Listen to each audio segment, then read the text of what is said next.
Balitang Kadete, balitang tapat at maaasahan, boses ng kabataan.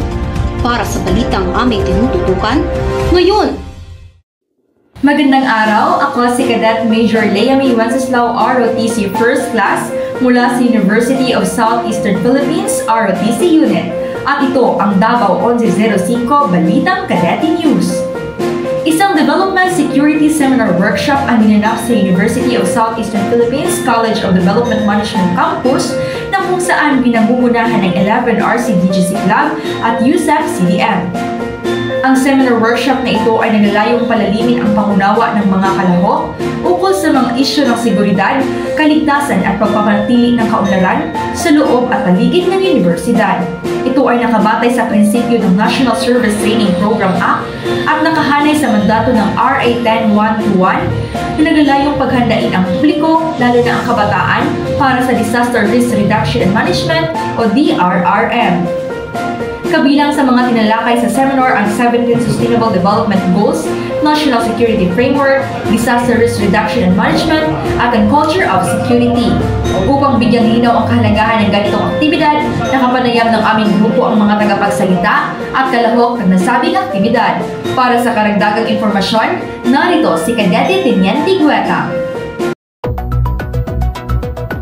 Tayo ngayon sa University of Southeastern Philippines, College of Development Management Campus, Barangay Mental, Davao City, kung saan ginaganap ang Development Security Seminar Workshop. Isang sanib-pwersang proyekto ng 11 RCDGC Club sa ilalim ng pamumuno ni Colonel Josue M. Caberto, Military Intelligence, General Staff Corps, Philippine Army, at ng USEP CDM Campus. Dumalo sa nasabing seminar ang 11 RCDG personnel, USEP CDM faculty, at mga estudyante ng National Service Training Program. At ngayon, ating pakinggan ang mga panayam ng mga panauling pangdangal. Magandang umaga, ma'am.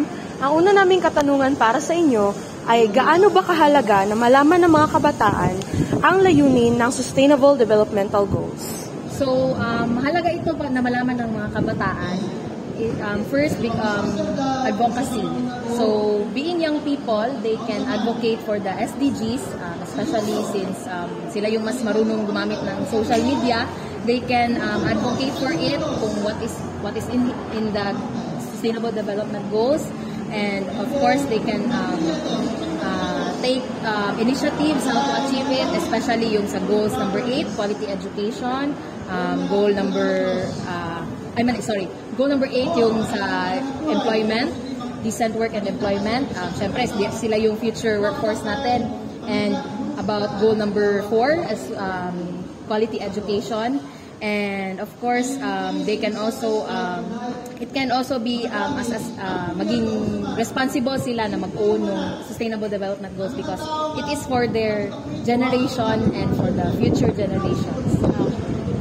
So, ang sunod namin na katanungan, ma'am, is, sa inyong palagay, paano mas makakatulong ang hukbong sandataan upang mas mapalaganap ang proyekto ng Philippine Development Plan? So, ang hukbong sandataan ay pwede pong makatulong, especially yung sa goal number 16, yung sa peace and security and justice. So, from there, we can promote long-lasting peace sa ating communities, not just for today, but for the generations to come. Magandang araw, sir. Good morning. Ang isa sa mga una naming katanungan sa inyo para sa umagang ito is, paano or ano ang kahalagahan ng Disaster Risk Reduction and Management para sa mga mag-aaral at sa komunidad? Sige, yung katanungan is very relevant sa ating topic for today, is yung Disaster Risk Reduction Management in the lens of the youth, no? Kasi ika pa ni Jose Rizal that our youth is a hope of our nation. And in the lens of Disaster Risk Reduction Management, malaking role yung kahalaga ng suporta ng ating mga youth because as part of the holistic program and mainstream na po ito sa NDREAMC natin on Disaster Risk Reduction Management, sila po ay may malaking role in it comes to apat na thematic areas, no? The disaster prevention mitigation, pag-participate ng ating mga clean-up drive, no? Pag-tree growing activities, no? Yung pag-planting of mangroves because part of the prevention mitigation on the thematic area of disaster. Number 2, disaster preparedness. No? We have to prepare our youth, no?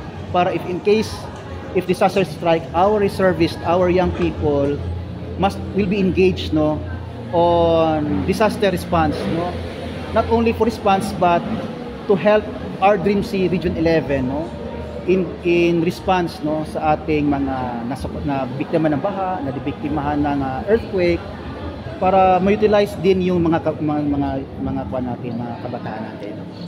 Ang sunod naman namin na tanong para sa inyo, sir, is paano nakakatulong ang 11 RCDG sa pagpapalakas ng kahandaan sa panahon ng sakuna? Okay. 11 RCDG is matagal yung partnership ng 11 RCDG sa Office of Civil Defense. Matagal na. And malaki ang binigay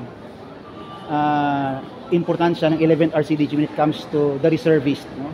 Kasi sa DRRM program ng Office of Civil Defense under the CDE, wherein we capacitated our reservists, no? So sila yung mga recipient and mga trainees namin sa aming mga programa on civil defense enhancement, no? Like the ICS training, the EOC training, the civil training, para makapacilitate niya yung 11 RCDG para makatain sila mga knowledge and skills on disaster risk reduction management. If in case meron tayong respondihan, no, whether national security ba or man-made calamities, no, and disaster risk reduction and management. Sir, ang pinakauna naming katanungan para sa inyo ay, ano ang simpleng hakbang na may papayo nyo sa mga estudyante upang mapanatili ang kaligtasan nila sa kanilang kapwa at sa pang-araw-araw? Yes, magandang araw din ulit. Siguro una, regarding sa pagiging active participation, lalo-lalo na sa seguridad na ginagawa ng ating safety, security dito sa Davao City. Gaya ng sinabi ko kanina, dun sa programa nating Culture of Security, na kung saan iniingganyo natin ang bawat isa. Kasi sa totoo lang, kung ang inyong security forces lang is hindi po namin kaya.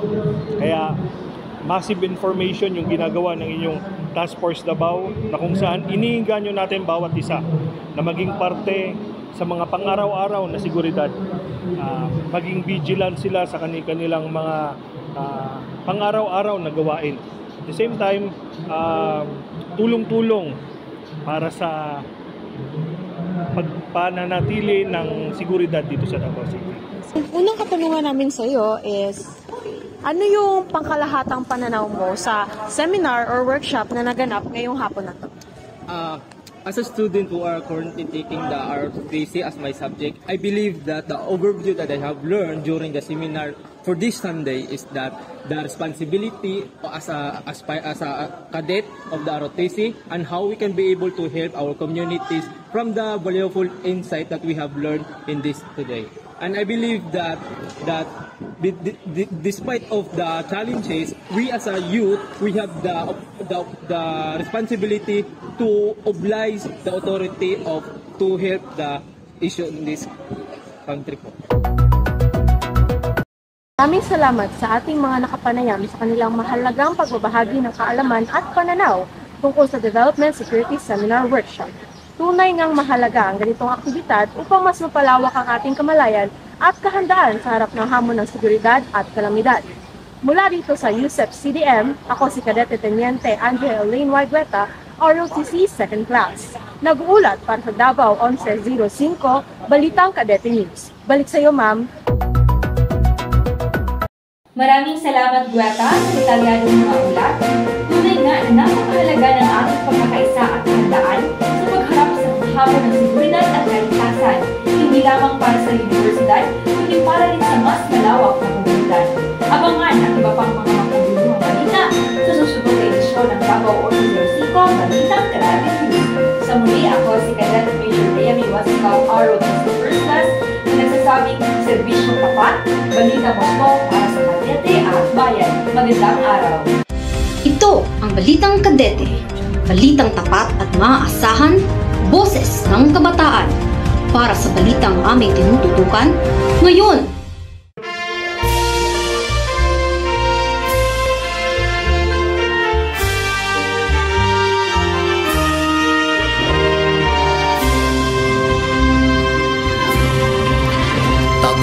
Pagsanay, tagapagpangasiwa, gabay ng hukbong laang lakas, humuhubog sa puso't isipan upang maging isang mabuting mamamayan.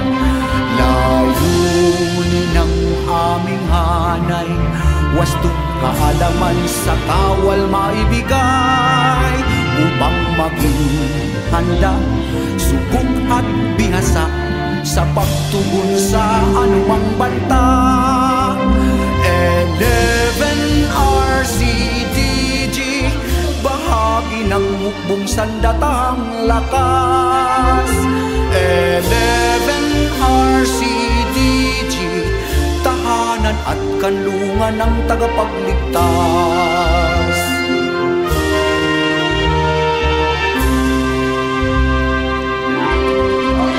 Tagapagtaguyod ng kapayapaan, panatilihing ligtas ang sambayanan. Huwaran ng kabataan, pag-asa ng inang bayan. Hanggang kami nabubuhay,